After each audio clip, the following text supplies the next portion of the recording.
PMDD is not a life sentence, and it's not something you have to live with your whole life if you address the root cause. Every menstrual cycle is this mini opportunity for growth, for shedding those things that no longer help us, that are no longer serving us. Over time, a combination of storing trauma and emotions in our body and depleting blood, combined with an improper diet, that will drastically deplete our blood resources and will cause PMDD to come out. The most productive thing you can do for your body and for your mind is rest. No one should feel angry, sad, depressed 1 week every month and just accept it. Today, we're going to be talking all about PMDD. And PMDD stands for Premenstrual Dysphoric Disorder. And PMDD is essentially when 1 to 2 weeks before your period, before your menstrual cycle, you feel like absolute shit. You feel like a raging bitch for a week before your period. And now these symptoms can range, right?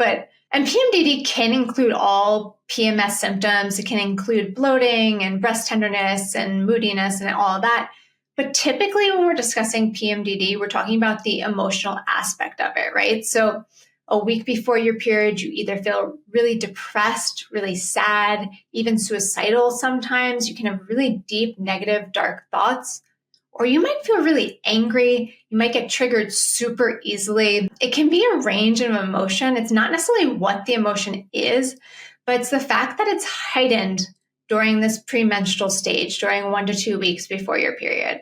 And typically it's negative, quote unquote, negative emotions that come up. So sadness, depression, and anger. It can also show up as anxiety and feeling really nervous and getting really fearful about things around you. And I'm excited to talk about this because PMDD is something I've seen a lot in my practice in the past year. And it's something that I love treating. And I love treating because it can be so transformative for the woman. It's a condition that most people don't think there's any solution to, and there is.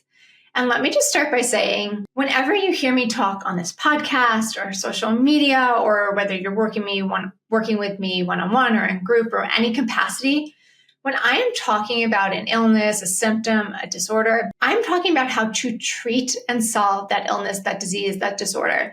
I'm not in the business of managing symptoms, because managing symptoms honestly just seems really boring to me, and it seems like a waste of time for you. So everything I'm going to be talking about today is how to uncover the root cause of your PMDD and how to solve it, not how to manage your symptoms. But anyways, I've been seeing a lot of PMDD patients a lot recently, especially in the past year, maybe 2 years. And I think there's a lot of reasons for that. I think part of it is it's more popularized. PMDD didn't even become a diagnosis until 2013. It's something that's been studied since the 1950s, but it didn't become an actual diagnosis until just a decade ago. On top of that, there tends to be a normalization of PMS symptoms. So if a woman goes to her doctor and tells their doctor that they feel depressed before their period, it's kind of just shrugged off a lot of the times, or they're told to go on birth control, which does absolutely nothing for it. I also think COVID, which was just 5 years ago now, 4 or 5 years ago, did bring up a lot of deep-rooted traumas for people, and that is going to exacerbate PMDD, as we'll talk about later. But I do think that is a reason it's been coming up a lot in my practice in the past year or two. And I just think people are more aware and more tired of not feeling good, right?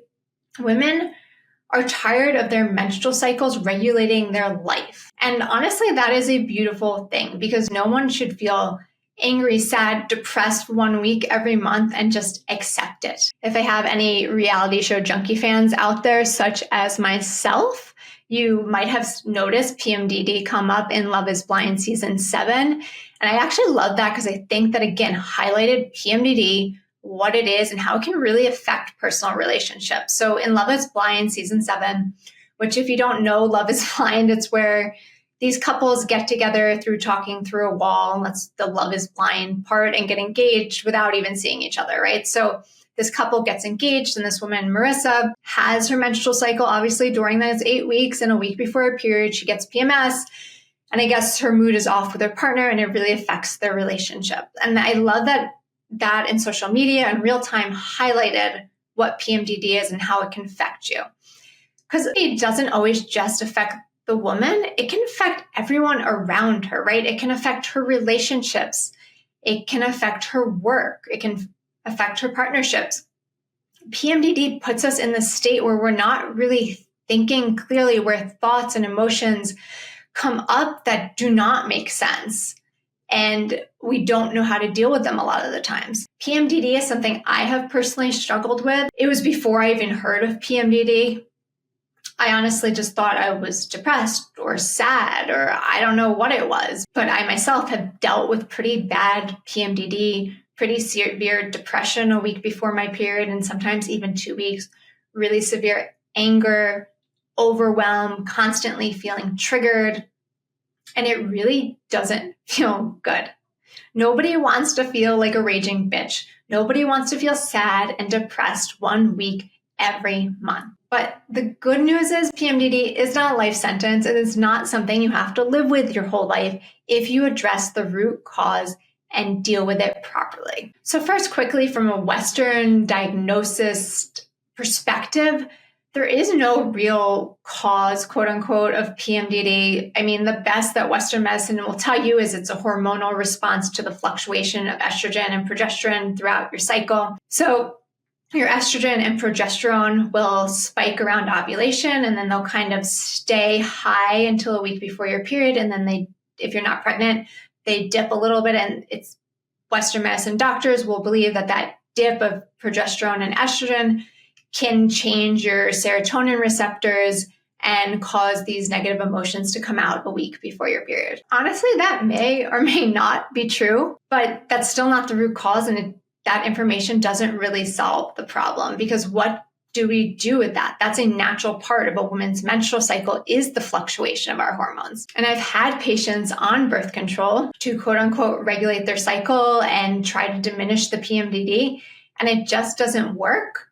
So it's really not an effective solution anyways. So let's take a look at what PMDD is from a Chinese medicine perspective, what's going on in your body from a Chinese medicine perspective, and then we'll start to unwind and unpack how you can reverse this nasty cycle. So first, let's talk about what a menstrual cycle is, right? I'm not going to give you the 101. You can Google what a menstrual cycle is if you didn't pay attention in middle school health class. But really simply, our body requires a lot of resources to maintain a healthy menstrual cycle. And from Chinese medicine perspective, we consider those resources to be things like blood, thin fluids in the body, which we consider hydration, thick fluids in the body, which is yin. Yin is an actual thick substance in our body. Saturated fat is a yin thick substance in our body. We need qi, which is an intangible substance or intangible resource. Qi is energy in our body. We can't feel it, we can't see it, but we need it there. And then also we need yang, which is our heat source. It gives us energy, it gives us life. So those are our resources from a Chinese medicine perspective. So when I'm talking about things like I might call it building mediumship or building resources, those are the resources that our body needs to function and specifically to support a menstrual cycle. So to give you a comparison or an analogy, we can think of our bodies and our menstrual cycle such as a car, right? And a car needs gasoline or electricity to run. It needs a battery to run on. Honestly, I haven't driven a car in over a decade, so I should probably come up with a better analogy because I don't actually know a ton about how cars run, but I do know how the human body runs. But just like a car needs gas, electricity, or a battery, our bodies need resources to run, right? Unless you have an electric car, so let's just talk about gas cars to make it easier. You can't drive a gas car if there is no gas in the engine, right? And we can't have a healthy menstrual cycle if we don't have enough blood to support our menstrual cycle. It's the same thing. Our cars need energy and our bodies need energy to run. And quite honestly, the entire menstrual cycle is a great feat of energy and resources for your body. It's actually a really magical thing that women's bodies do every month with the goal technically of getting pregnant, whether you're trying to get pregnant or not. The fact that your body's able to support that by having a healthy menstrual cycle says a lot. Our menstrual cycle takes a lot of energy and a lot of resources. And the two main ones I like to focus on when it comes to our menstrual cycle is one, blood, because blood finances our menstrual cycle. It is what helps build that endometrial lining. It's what helps support a healthy pregnancy, and it's what sheds when we're not pregnant and we have our period. And the second resource is yin. Yin is thick fluids in our body. It helps support growth and regeneration. And yin is really present in that first half of our cycle when a follicle is growing to maturity.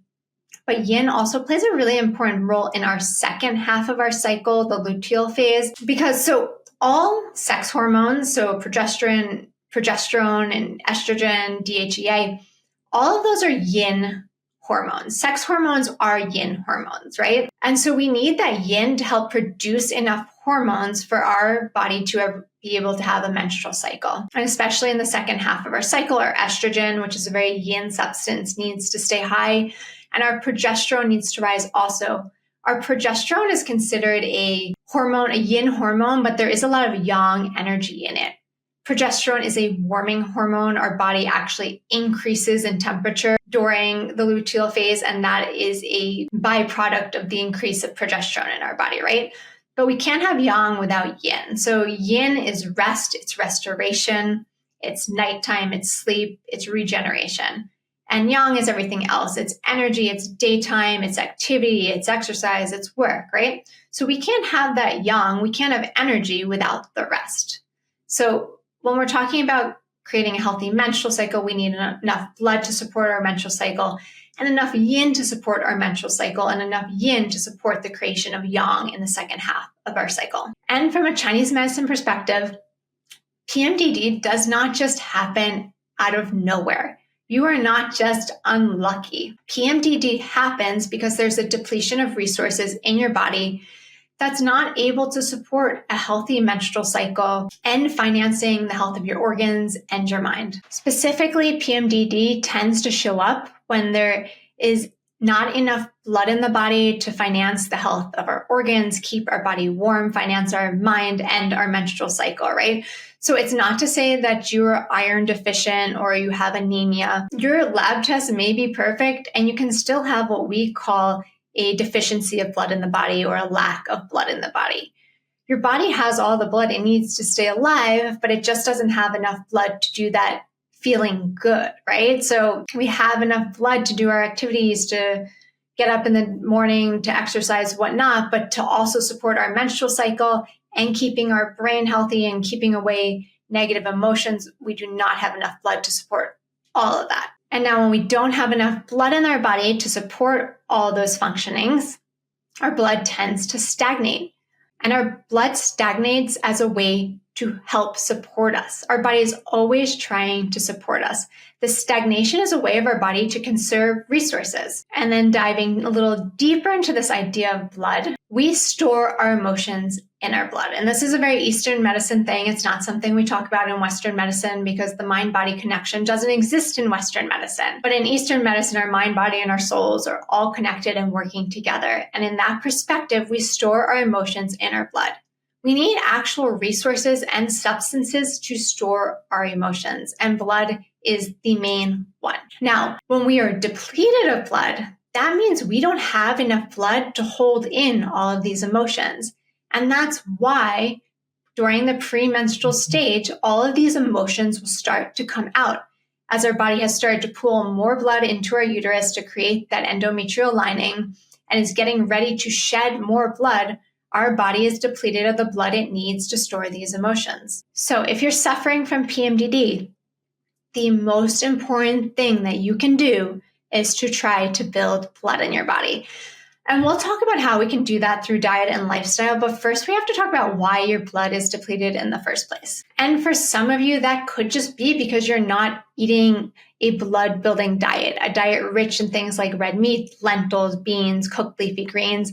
But for the majority of the patients that I treat and that I see in my practice, there are always dietary tweaks that we're working on, but for the most part, it's not their diet that caused the PMDD in the first place. So we store emotions in our blood and we also store trauma in our blood. They're kind of the same thing, right? Because trauma causes emotions, emotions cause trauma, vice versa. We store trauma and emotions in our blood. But as we continue to hold on to these stored emotions and these stored traumas over time, it's very depleting on our resources. It's depleting on our body. It takes a lot of energy.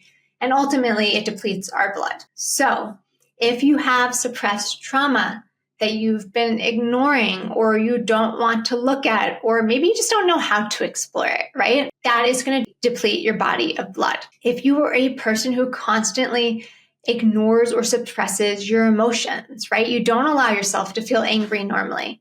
You don't allow yourself to feel sad. You don't allow yourself to feel happy even sometimes, right?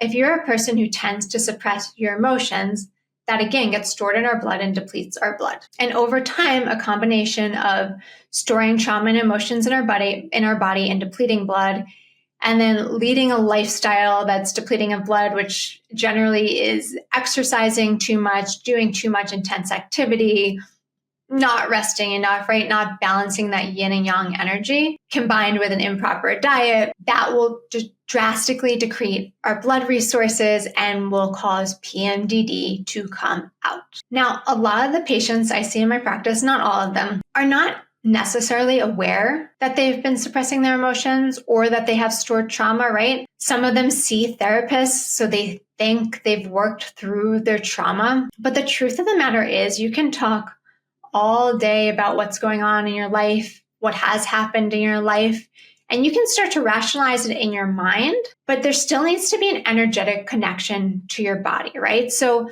if you clear all that stored trauma in your mind by going through therapy, that is great and that's wonderful, but we still need to clear out that junk in our body. And that's what we do in acupuncture and Chinese medicine, is we work to clear not just the emotional aspect of it, right? The mental aspect of it, change our mindset, change our belief, and change our thoughts, but also the energetic aspect of it. We help to relieve that stored trauma and those stored emotions from our bodies. Also, a lot of the times for women, if you're a woman who suppresses your emotions, a lot of the times women don't even realize they're doing it. And this is obviously especially more common for women the older you get. So women in your 30s, 40s, 50s, and above that have been suppressing their emotions for, multiple decades, we tend to not even be aware we're doing it at that point, right? We don't even allow ourselves to get to the point that we're acknowledging that we're upset or we're acknowledging that we're sad. We just think that we're supposed to act a certain way, be a certain way, behave a certain way.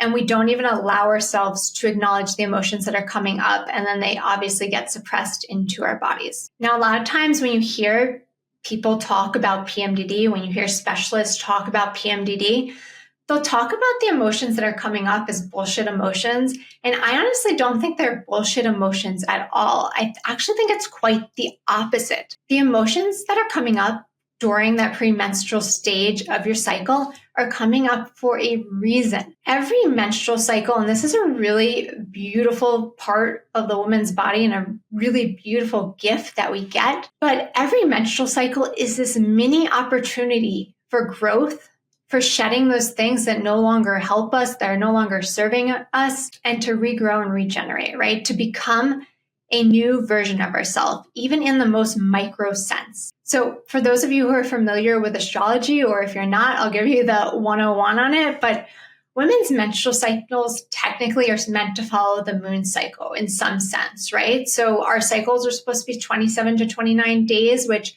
is the cycle of a moon cycle. And in astrology, generally a full moon is a time for letting go, a time for releasing things in the past moon cycle that weren't supporting you and weren't working for you.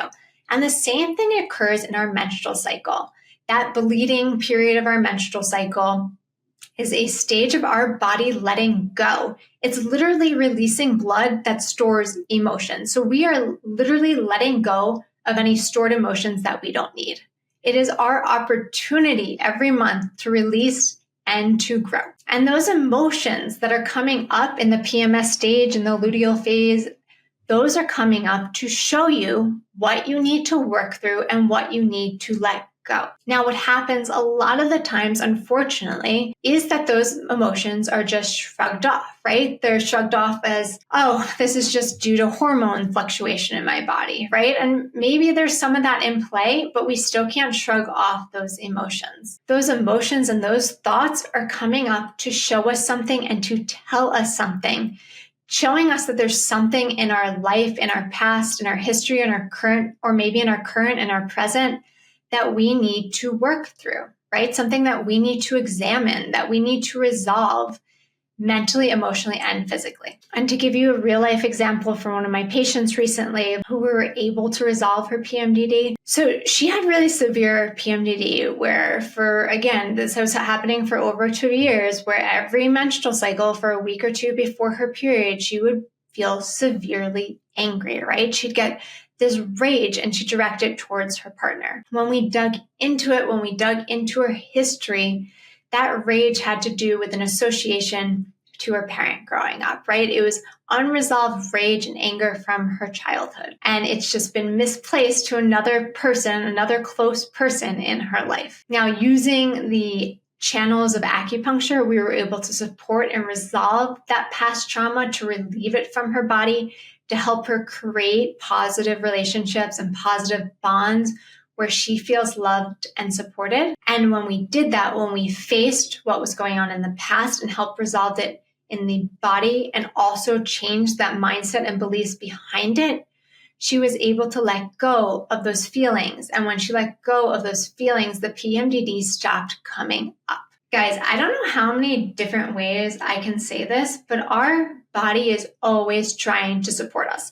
And I say this so much. I probably say this in every podcast episode, but it is true. Our body is always trying to support us. So when those bad feelings come up in the premenstrual stage and we call them PMDD, that's great. We can put a name to it. We can put a diagnosis to it, but they are still coming up for a reason. And until you face head on that reason, you examine where they're coming from, and then energetically remove that blockage in your body, it will continue to come up. So like I mentioned, I am not in the business of managing symptoms, which is why I tend not to give a ton of supplement recommendations, right? I could tell you 100 supplements that will help, quote unquote, reduce your PMDD symptoms, but that's not solving anything. We need to solve the emotional root cause. Now, I alluded to earlier diet playing a factor in PMDD, and it definitely does. So let's dive into that a little bit. Now, when we're working on relieving our body of trauma and stored emotions, it's also critical to support that with diet, right? And in this case, we're going to want to have a blood building diet, a diet that helps build and support blood in our body. And the easiest way to do that is to eat red meat frequently. I personally have steak or ground beef at least 3 to 5 days a week, at least, sometimes more if my body is craving it.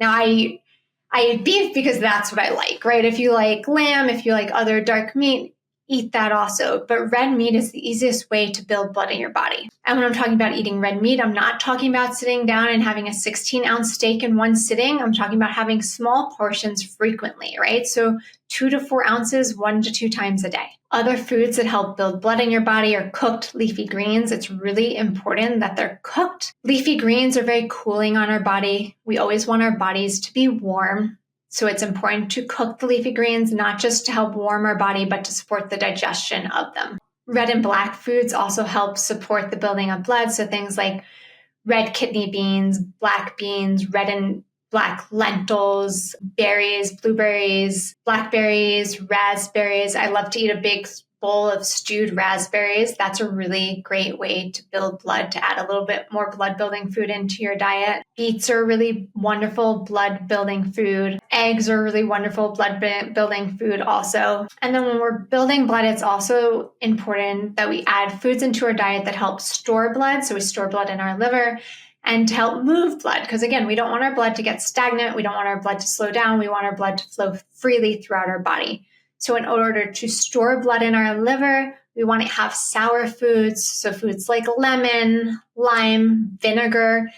Vinegar is such an underutilized food in the American diet, but it's really supportive to our bodies. So an easy way that I'll do it is always have a little lemon on the side or have some rice wine vinegar and just add that to foods. Fermented foods can also be sour and really supportive to storing blood in the body. Berries are also said to have a sour flavor from a Chinese medicine perspective, and those will help store blood in the body also. And then to move blood so that our blood doesn't get stagnant, it doesn't sit still, we want to have warming spices. So spices like cinnamon, cumin, paprika, fresh ginger, turmeric, all the seed spices.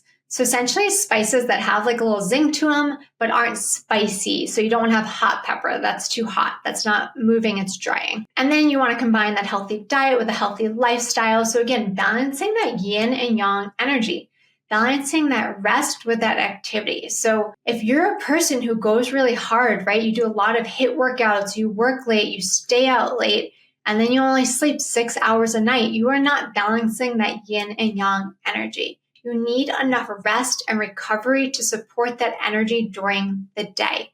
And if you're not doing that, you're just depleting your body, and eventually you're going to be running on empty. If you're a person who feels like you need coffee or caffeine to get throughout your day, that is a key sign that your body is depleted and needs to rest more. It's very common in modern day society, especially in New York City where I live, to really triumph that yang energy, to feel like we should always be pushing and doing more, when a majority of the times, and I really mean a majority of the times, the most productive thing you can do is nothing. The most productive thing you can do for your body and for your mind is rest. So to recap, if you are suffering from PMDD, one, I'm sorry. It is awful. No one should have to deal with that. And I know that because I've dealt with PMD myself. But here's the thing. You don't have to. It's not a life sentence. And it is reversible. And how you're going to do that is by exploring, investigating, and uncovering past traumas and stored emotions in your body. You're going to want to work to flip your mindset and then flip and change and rewire the energy in your body to support relieving those stored emotions and that stored trauma from your body. Then you want to support that with a healthy blood building diet and with a lifestyle that balances yin and yang energy. Now, I'm going to put in a quick plug here because honestly, I think if I don't, it's a disservice to you. But if you have PMDD or other women's health reproductive issues that you want to solve, meaning you're tired of managing your symptoms, I offer a 3-month container. A 3-month container, I call it Femurgy. You can find it on my website or I'll link it in the show notes here, where we will go through together all those steps that I mentioned. We'll uncover what's going on in your body and in your mind. We will rewire those limiting thoughts and those limiting beliefs. We'll remove blockages from your body, and we'll remove that stored trauma and those stored emotions in your body.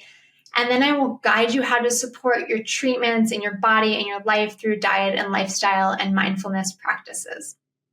And I created this 3-month container because it really works, because that commitment and that dedication and going through all these steps really, truly works. I've seen it in myself. I've helped myself overcome things like infertility, painful periods, PMDD, just to name a few. And I've helped hundreds of women do the same thing. But no matter what path you take, I urge you to not just live with the symptoms. No one needs to live feeling bad. Anything you're going through today doesn't need to be what you're going through tomorrow. So make changes, right? The way you're living now is the way that created your illness and disease and symptoms in the first place. So if you want to see a change, there needs to be changes in your life. I hope this podcast episode was helpful for you. If you have questions or you need support, you can always reach out to me on social media or through my email. Thank you.